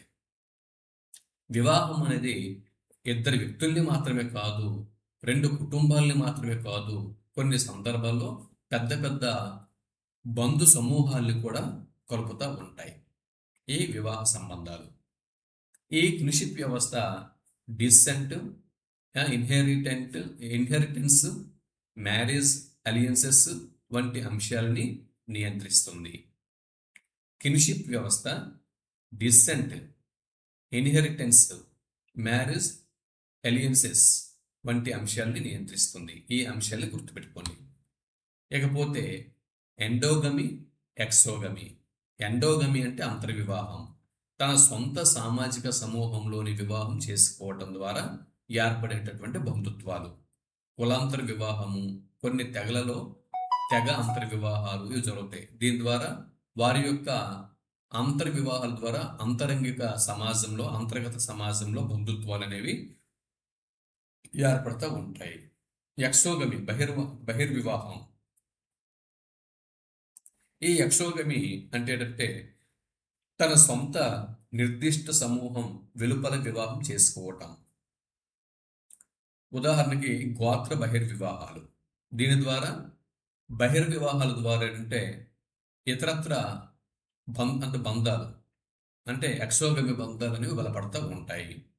ఒకే సమాజంలో కులం విషయంలో ఎండోగమి, గోత్రం విషయంలో ఎక్సోగమి రెండూ ఒకేసారి ఉండవచ్చు. ఈ విషయం కూడా మనం గుర్తుపెట్టుకోవాల్సి ఉంటుంది. ఇవి ఎగ్జామ్ ట్రాప్లో పడిపోకుండా ఈ కింద ఉండేటటువంటి ఈ రెండు విషయాలు కూడా గుర్తుపెట్టుకోవాల్సి ఉంటుంది. మొత్తం ఓవరాల్గా కాన్సెప్ట్ని గుర్తుపెట్టుకొని ఎగ్జామినేషన్ హాల్కి వెళ్ళాల్సి ఉంటుంది. ఎక్సోగమి, ఎండోగమి వీటి గురించి మీకు ఇంకా పూర్తి కావాలంటే ఇంతకుముందు 2 వీడియోలు చేశాను, వాటికి వెళ్ళండి, ఎక్స్ప్లెయిన్ చేసి ఉన్నాను. ఇకపోతే ఇన్సెస్ట్ ట్యాబు. ఇన్సెస్ట్ ట్యాబు అంటే ఏంటి? ఇన్సెస్ట్ ట్యాబు అంటే ఏంటి? దగ్గర రక్త సంబంధీకుల మధ్య వివాహం లేదా లైంగిక సంబంధాలను నిషేధించే సామాజిక నియమాన్ని ఇన్సెస్ట్ ట్యాబు అని చెప్పి అంటారు. దగ్గరి రక్త సంబంధీకులు, ఎస్, వారి మధ్య వివాహం కానీ లైంగిక సంబంధాలు కానీ నిషేధం. ఇప్పుడు చిన్నాన్న పెద్దనాన్న గారి పిల్లలు ఉన్నారు. వారి పిల్లలు వివాహ సంబంధాలు కానీ లైంగిక సంబంధాలు కానీ ఇక్కడ ఏర్పాటు చేసుకోకూడదు. అలాగే పిన్నమ్మ పిల్లలు ఉన్నారు. పెద్దమ్మ పిన్నమ్మ పిల్లలు కూడా వివాహ సంబంధాలు కానీ లైంగిక సంబంధాలు కానీ ఏర్పాటు చేసుకోకూడదు. ఈ నియమంనే ఇన్సెస్ట్ ట్యాబు అని చెప్పి అంటారు. ఇది సమాజము, సంస్కృతి, చట్టము ఆధారంగా నిర్వచనంలో తేడాలు ఉండొచ్చు. అది అంటే ఇక్కడ కొన్ని సమాజాలు, ముస్లిం సమాజంలో ఈ విషయంలో తేడా ఉండొచ్చు. ఇకపోతే కజిన్స్, ఇది అత్యంత ముఖ్యమైనటువంటి అంశం ఏపీపీఎస్సీ దృష్టిలో. పార్లల్ కజిన్స్ అంటే ఎవరు? తండ్రి సోదరుడి పిల్లలు. ఇప్పుడు పెదనాన్న చిన్నాన్న గారి పిల్లలు ప్యారలల్ కజిన్స్ అవుతారు. అలాగే పిన్నమ్మ పెద్దమ్మ గారి పిల్లలు ప్యారలల్ కజిన్స్ అవుతారు. తండ్రి సోదరుడి పిల్లలు లేదా తల్లి సోదరి పిల్లలు వీరు ప్యారలల్ కజిన్స్ అవుతారు. ఎప్పుడు నేనున్నాను, మా పిన్ని గారి పిల్లలు నాకు ప్యారలల్ కజిన్స్ అవుతారు. నేనున్నాను, మా పెదనాన్న గారి పిల్లలు మా బాబాయ్ గారి పిల్లలు నాకు పారలల్ కజిన్స్ అవుతారు. అలాగే మా పెద్దమ్మ గారి పిల్లలు మా పిన్నమ్మ గారి పిల్లలు నాకు పారలల్ కజిన్స్ అవుతారు. క్రాస్ కజిన్స్, తల్లి సోదరుడి పిల్లలు లేదా తండ్రి సోదరుడి పిల్లలు, తల్లి యొక్క సోదరుడి పిల్లలు. తల్లి ఉంటే తల్లి యొక్క సోదరుడు అంటే మేనమామ గారి పిల్లలు. తండ్రి ఉంటే తండ్రి యొక్క సోదరి అంటే మేనత్త గారి పిల్లలు. వీరు క్రాస్ కజిన్స్ అవుతారు. నేనున్నాను, నాకు మేనత్త ఉంటే నా మేనత్త గారి పిల్లలు నాకు క్రాస్ కజిన్స్ అవుతారు. మేనత్త అంటే ఎవరు? మా నాన్నగారి సిస్టర్. మా నాన్నగారి సిస్టర్ యొక్క పిల్లలు నాకు క్రాస్ కజిన్స్ అవుతారు. అలాగే మా అమ్మగారు ఉన్నారు, మా అమ్మగారికి బ్రదర్స్ ఉంటే వారి పిల్లలు నాకు క్రాస్ కజిన్స్ అవుతారు. అది same sex siblings parallel, father's brother mother's sister వీళ్ళు పార్లల్. అలాగే opposite sex siblings cross, mother's brother father's sister వీరు క్రాస్. ఇక చూడండి, north India versus south India kinship. వీటిని కనుక మనం పరిశీలన చేస్తే ఐరావతి కార్వేతో దీన్ని ముడిపెట్టుకుని north India versus south India కిన్షిప్ని చదవలసి ఉంటుంది. ఇకపోతే ఉత్తర భారతదేశం సాధారణ లక్షణాలు ఇక్కడ ఉన్నాయి చూడండి. ఉత్తర భారతదేశం అంటే ఇవన్నీ కూడా ఐరావతి కార్వే గారు పేర్కొన్నటువంటి అంశాలు. పితృవంశీయ ధోరణి బలంగా ఉంటుంది. పితృనివాసం సాధారణం. పితృవంశీయ ధోరణి. ఇప్పుడు మన ప్రస్తుతం దక్షిణ భారతదేశంలో కానీ ఉత్తర భారతదేశంలో కానీ పితృవంశీయ ధోరణి బలంగా మనకి కనిపిస్తుంది. అలాగే భార్య అంటే పెళ్ళి అయిపోయిన తర్వాత ఇక్కడ భార్య వచ్చి భర్త ఇంట్లో నివాసం ఉండాలి. దీన్ని పితృనివాసం అని చెప్పి అంటారు. ఇది సాధారణం. ఇక్కడ గోత్ర బహిర్వివాహానికి ఉత్తర భారతదేశంలో ప్రాధాన్యం అనేది ఉంటుంది. సమీప బంధువుల మధ్య వివాహంపై సాధారణంగా ఉత్తర భారతదేశంలో ఎక్కువ నిషేధాలు అనేవి ఉన్నాయి.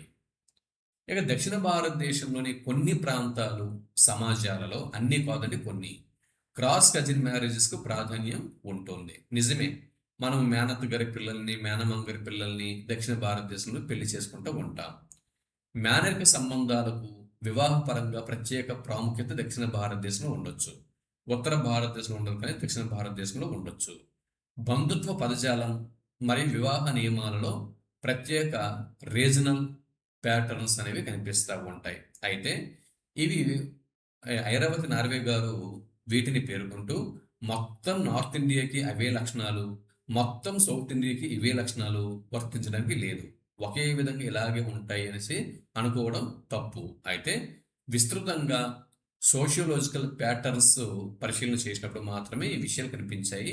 ఇంకా దక్షిణ భారతదేశంలో కానీ, ఉత్తర భారతదేశంలో కానీ అక్కడక్కడ ఆయా జాతుల్లోన, ఆయా తెగల్లోన ఈ లక్షణాలకు విరుద్ధంగా ఉండొచ్చు. కానీ ఓవరాల్‌గా అంటే సోషియోలాజికల్ ప్యాటర్న్స్ దగ్గరగా ఉండేటటువంటి అంశాల పరంగా ఇక్కడ మాట్లాడుకోవడం అనేది జరుగుతుంది. సామాజిక ప్రవర్తన యొక్క ప్రాంతీయ నమూనాను కనిపెట్టడానికి 4 సాంస్కృతిక మండలాలను తులనాత్మకంగా విశ్లేషించడానికి ప్రయత్నించిన వారు ఎవరు అని పెట్టి వస్తే ఐరావతి కార్వే 1953వ సంవత్సరంలో అన్న విషయం ఇక్కడ మనం గుర్తుపెట్టుకోవాలి. సామాజిక ప్రవర్తన యొక్క ప్రాంతీయ నమూనా సామాజిక ప్రవర్తన యొక్క ప్రాంతీయ నమూనాను కనిపెట్టడానికి ఐరావతి కార్వే గారు 4 సాంస్కృతిక మండలాల్ని తులనాత్మకంగా విశ్లేషణ చేయడానికి ఆవిడ ప్రయత్నం చేశారు. ఇంతకీ ఆ 4 సాంస్కృతిక మండలాలు ఏమిటి అన్నది మనం పరిశీలన చేస్తే కనుక ఇక్కడ చూడండి, మీకు ఇక్కడ నేను స్క్రీన్ మీద ఇవ్వలేదు కానీ ఒకసారి మనం పరిశీలన చేస్తే 1 మినిట్.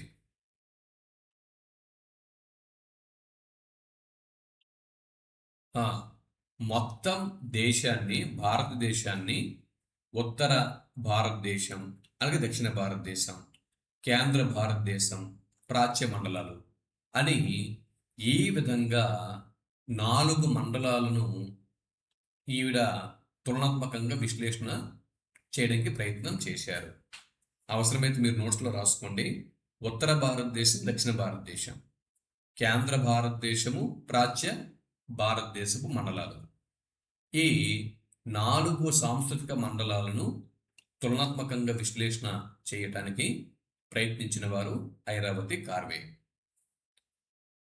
ఈవిడ ఐరావతి కార్వే గారు గత 3000 సంవత్సరాల చరిత్ర కాలాన్ని పరిశీలన చేశారు. ఇక నేను పాయింట్ నోట్ చేయలేదు, అవసరమైతే మీరు నోట్స్లో నోట్ చేసుకోండి. గత 3000 సంవత్సరాల చరిత్ర కాలాన్ని ఈమె పరిశీలన చేసి తన యొక్క డాటాని ఆవిడ వెలువరించడం జరిగింది, ఐరావతి కార్వే గారు. అలాగే బంధుత్వం సందర్భంలో సర్దుబాటు, పర సంస్కృతికీకరణ ప్రక్రియలను కార్వే విశ్లేషించడం జరిగింది. ఐరావతి కార్వే ప్రకారం భారతదేశంలోని బంధుత్వ నమూనాలను అవగాహన చేసుకోవడానికి భాషా ప్రాంతాల వ్యత్యాసం, కుల, కుటుంబ వ్యవస్థలు అతి ప్రధానమైనటువంటి ఆధారాలు అన్న విషయం ఇక్కడ మనం గుర్తుపెట్టుకోవాల్సి ఉంటుంది. కార్వే యొక్క తులనాత్మక అధ్యయనం గణనలోకి తీసుకున్న అంశాలు పరిశీలన చేస్తే భారతీయ భాషల్లో బంధుత్వ పదాలు, వాటి భాషాపరమైనటువంటి సందర్భము, ప్రవర్తన, అభిరుచులు, వంశానుక్రమము, వారసత్వ నియమాలు, వివాహము, కుటుంబ నియమాలు, ఉత్తర ప్రాంతానికి దక్షిణ ప్రాంతానికి మధ్య తేడాలు, ఈ విధంగా ఈ అంశాలని ఐరావతి కార్వే గారు తులనాత్మక అధ్యయనం కోసం గణనలోకి తీసుకోవడం జరిగింది. ఈ 5 రకాల అంశాలని అది ఇక్కడ గణనలోకి తీసుకొని తులనాత్మక అధ్యయనం అనేది ఇక్కడ ఇండియన్ సొసైటీలో ఈ బంధుత్వం అనే అంశం మీద ఈవిడ చేపట్టడం జరిగింది.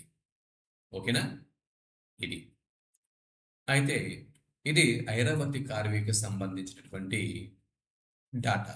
ఇది గ్రూప్ 2 కోసం చదువుకునే ఎగ్జామ్స్కి వెళ్ళాల్సి ఉంటుంది. ఇకపోతే ముఖ్యమైనటువంటి ప్రత్యేక బంధుత్వ పదాలు మనం ఒకసారి పరిశీలన చేస్తే అవాంకులేట్ అంటే మేనమామ మరియు మేనల్లుడు లేదా మేనకోడల మధ్య ప్రత్యేక సామాజిక సంబంధం లేదా బంధుత్వం ఏదైతే ఉంటుందో దాన్ని అవాంకులేట్ అని చెప్పి అంటారు. ఇంతకు ముందు మీకు నేను చెప్పాను. టెక్నానమీ 16 చూడండి. టెక్నానమీ అనేది గ్రీకు భాషా పదం నుంచి తీసుకున్నటువంటి పదము. బాగా గుర్తుపెట్టుకోండి. టెక్నానమీ అన్న ఇంగ్లీష్ పదానికి మూలమైన భాషా పదం ఏది అని పెట్టి వస్తే గ్రీకు భాషా పదం. గ్రీకు భాషా పదం నుంచి తీసుకున్నారు. ఒక వ్యక్తిని అతని లేకపోతే ఆమె పిల్లల పేరుతో గుర్తించడం. రాముడి తండ్రి, సీత తల్లి, సీత తండ్రి. అంటే ఇప్పుడు ఉదాహరణ చూడండి, ఆ, ఇక్కడ ఆ, ఒక ఇందువదన అనేటటువంటి ఒక ఆవిడ, పెద్ద ఆవిడ ఉంది. ఆ ఇందువదన అనేటటువంటి ఒక పెద్ద ఆవిడకి రవి అనేటటువంటి ఒక అబ్బాయి ఉన్నాడు. అప్పుడు రవి అన్న అబ్బాయి పేరు మీదుగా యుందమ్మ అని పిలవకుండా రవమ్మ అని పిలవడం. రవమ్మ అంటే ఆవిడ పేరు రవమ్మ కాదు. రవి అనేది ఆ అమ్మ యొక్క కొడుకు పేరు. ఆ అమ్మ యొక్క కొడుకు పేరు మీదుగా ఆవిడకి రవమ్మ, రవమ్మ అని చెప్పి పిలుస్తూ ఉంటారు. ఇప్పుడు కృష్ణవేణమ్మ అని ఒక ఆవిడ ఉంది, పెద్ద ఆవిడ. ఆ కృష్ణవేణమ్మ యొక్క కుమారుడి పేరు గిరి. అప్పుడు కృష్ణవేణమ్మ అని పిలవకుండా గిరమ్మ, గిరమ్మ అని పిలిచారనుకోండి. అప్పుడు ఏమవుతుంది? దాన్ని ఇటువంటి పదాలని టెక్నానమీ అని చెప్పి అంటారు. ఇలా ఒక స్త్రీకి కానీ ఒక పురుషుడిని కానీ వారి యొక్క పిల్లల పేరుతో గుర్తిస్తూ ఉంటే దీన్ని టెక్నానమీ అని చెప్పి పేర్కొంటారు. అలాగే ఉదాహరణకి చూడండి, ఇప్పుడు భారతదేశంలో సాధారణంగా స్త్రీలు వారి యొక్క భర్త పేరు చెప్పరు. భర్త పేరు ఉచ్చరించకూడదని చెప్పి వాళ్ళ పిల్లల చేత అరే నాన్న మీ నాన్నగారి పేరు చెప్పరా అని చెప్పి అంటూ ఉంటారు. వాళ్ళు నేరుగా చెప్పరు. నా భర్త పేరు ఇది అని చెప్పి భారతదేశంలో స్త్రీలు సాధారణంగా చెప్పరు. అప్పుడు వాళ్ళ పిల్లల చేత ఆ పేర్లను చెప్పేస్తూ ఉంటారు.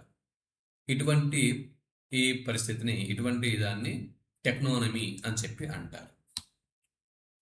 ఇకపోతే కిన్షిప్ టెర్మినాలజీ చూడండి. కిన్షిప్ యొక్క టెర్మినాలజీ,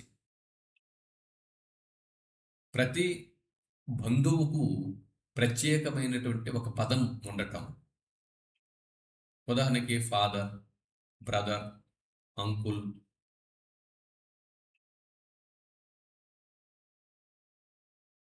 ఇది ఒకసారి చూడండి, 1 మినిట్.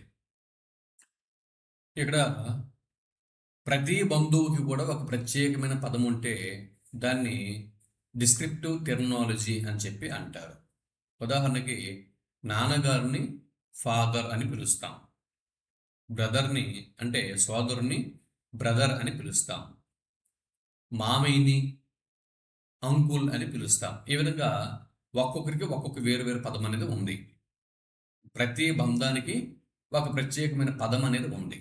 ప్రతి బంధానికి ఒక ప్రత్యేకమైన పదం అనేది ఉంది. ఇది డిస్క్రిప్టివ్ టెర్మినాలజీ.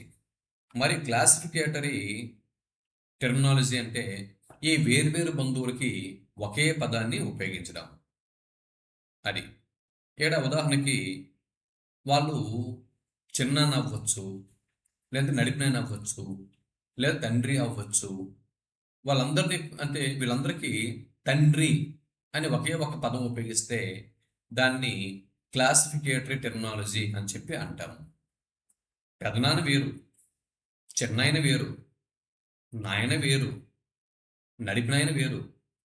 ఈ విధంగా వేరువేరు బంధువులు అయినా వారికి ఒకే పదాన్ని ఉపయోగిస్తున్నాం. దాన్ని క్లాసిఫికేటరీ టెర్మినాలజీ అంటాం. అలాగే అంకుల్, మామయ్య వేరు, బాబాయ్ వేరు. బాబాయ్ని అంకుల్ అని చెప్పి అంటాం, మామయ్యని అంకుల్ అని చెప్పి అంటాం. మేనమామని కూడా అంకుల్ అంటాము, మామయ్యని కూడా అంకుల్ అంటాము. ఈ విధంగా చూడండి, బంధువులు వేరు వేరు కానీ అందరికీ కామన్గా అంకుల్ అని ఉపయోగిస్తున్నాం. దీన్ని క్లాసిఫికేటరీ టెర్మినాలజీ అని చెప్పి అంటాం. ఆంట్, పరిచయం లేని వారిని ఆంటీ అని పిలుస్తాం, ఆంటీ అని. పరిచయం ఉన్న మేనత్తని ఆంటీ అంటాం, పిన్నిని ఆంటీ అని చెప్పి అంటాం. ఇక్కడ బంధువులు వేరు కానీ అందరికీ కామన్గా ఇక్కడ ఆంటీ అని ఉపయోగించడం జరుగుతుంది. సో ఈ విధంగా దీన్ని క్లాసిఫికేటరీ టెర్మినాలజీ అని చెప్పి అంటాము. ఇక్కడ చూడండి, డిస్క్రిప్టివ్, ఒక బంధువు, ప్రతి బంధువుకి ఒక ప్రత్యేకమైన పదం ఉంటే దాన్ని డిస్క్రిప్టివ్ టెర్మినాలజీ అని చెప్పి అంటాము. క్లాసిఫికేటరీ టెర్మినాలజీ అంటే అనేక బంధువులకి ఒకే పదం ఉంటే దాన్ని క్లాసిఫికేటరీ టెర్మినాలజీ అని చెప్పి అంటాము. ఒకే బంధుత్వ పదాన్ని అనేక మంది బంధువులకు ఉపయోగించే వ్యవస్థని ఏమంటారు? ఈ బిట్టు వచ్చిందనుకున్నాం ఏపీపీఎస్సీ గ్రూప్ 2లో. ఒకే బంధుత్వ పదాన్ని అనేక మంది బంధువులకి ఉపయోగించే వ్యవస్థని ఏమంటారు అనే బిట్టు వస్తే క్లాసిఫికేటరీ టెర్మినాలజీ అని జవాబు గుర్తించాల్సి ఉంటుంది. తర్వాత చూడండి, family and kinship, family of orientation. వ్యక్తి జన్మించి పెరిగే కుటుంబం, దాన్ని ఫ్యామిలీ ఆఫ్ ఓరియంటేషన్ అని చెప్పి అంటాం. Family of procreation, family of procreation అంటే వివాహం తర్వాత వ్యక్తి తన భాగస్వామి మరి పిల్లలతో తాను ఏర్పరచుకునేటటువంటి ప్రత్యేకమైన కుటుంబంని ఫ్యామిలీ ఆఫ్ ప్రొక్రియేషన్ అని చెప్పి అంటాము. ఓరియంటేషన్ అంటే బోర్న్ ఫ్యామిలీ, బోర్న్ కుటుంబం, ఓరియంటేషన్. మ్యారేజ్ చిల్డ్రన్తో వేరే దగ్గర ఉంటే దాన్ని ప్రొక్రియేషన్ అని చెప్పి అంటాం. Orientation, procreation. ఓరియంటేషన్ అంటే own, own. Orientation mean own అంటే ఎక్కడైతే పుట్టామో అదే మన ఓన్. ప్రొక్రియేషన్ అంటే వేరే దగ్గర క్రియేట్ చేసుకున్నది, వేరే చోట భార్య పిల్లలతో క్రియేట్ చేసుకున్నది. అది వేరే చోట క్రియేట్ చేసుకున్న ఫ్యామిలీ. మనం జన్మించిన family Born family. So own family, orientation family, Born family. Creation, creation అంటే మనం క్రియేట్ చేసుకున్న ఫ్యామిలీ మ్యారేజ్ తర్వాత అది ప్రొక్రియేషన్. అది ఓరియంటేషన్, ప్రొక్రియేషన్ మధ్య తేడా. ఇకపోతే జాయింట్ ఫ్యామిలీ.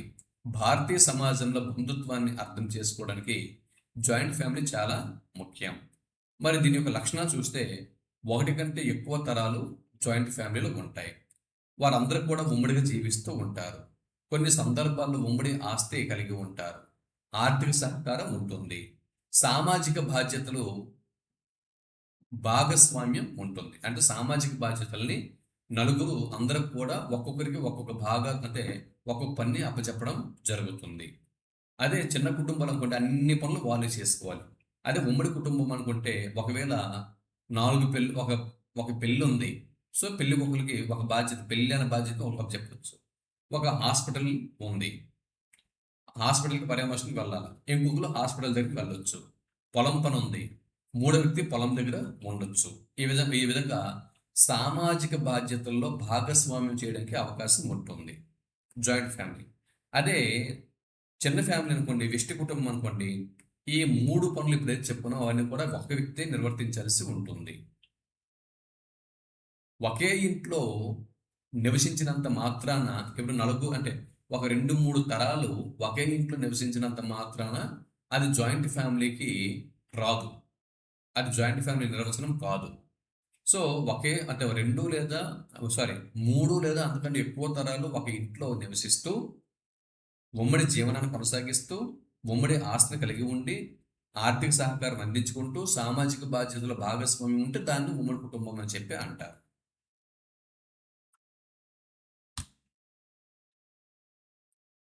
చూడండి, మరి భారతదేశంలో బంధుత్వ వ్యవస్థలో వస్తున్నటువంటి మార్పులు, వాటికి గల ప్రధాన కారణాలు, దీని మీద బిట్ అనేది మనకి రావచ్చు.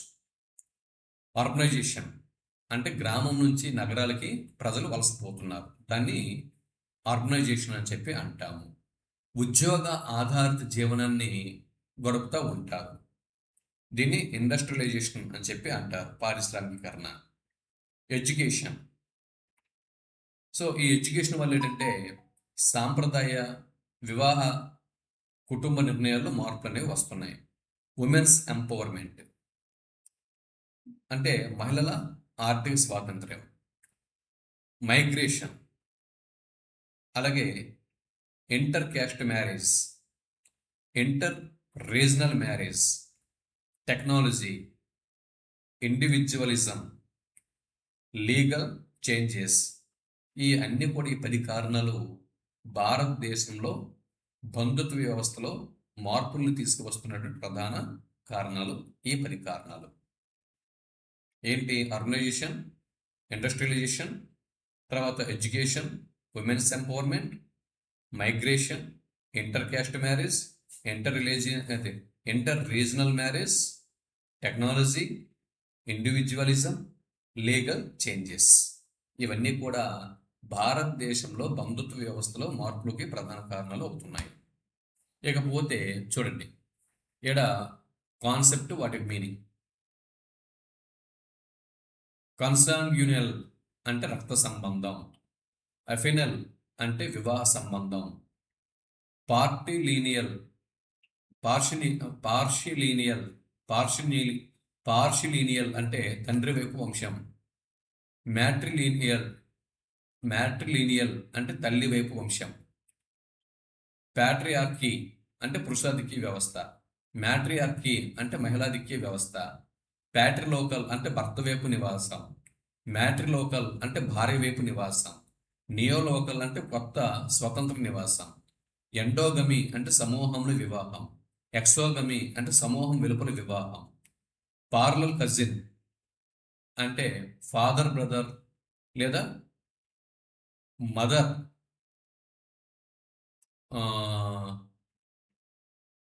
పార్లల్ కజిన్, ఎఫ్బి లేదా ఎంజెడ్ పిల్లలు. అంటే ఏంటి, మన ఫాదర్ యొక్క బ్రదరు, లేకపోతే మదర్ యొక్క సిస్టర్స్, వారి యొక్క పిల్లలు. అది పార్లల్ కజిన్స్. క్రాస్ కజిన్స్ అంటే మన మదర్ యొక్క బ్రదరు, అలాగే ఫాదర్ యొక్క సిస్టర్, వాళ్ళకి సంబంధించిన పిల్లలు. లీనియేజ్ గుర్తించగల పూర్వీకుడి వంశం, క్లాన్ ఉమ్మడి పూర్వీకుడిని నమ్మే పెద్ద సమూహం. ఈ విధంగా ఈ టెర్మినాలజీని ఒకసారి మీరు రివిజన్ చేయండి.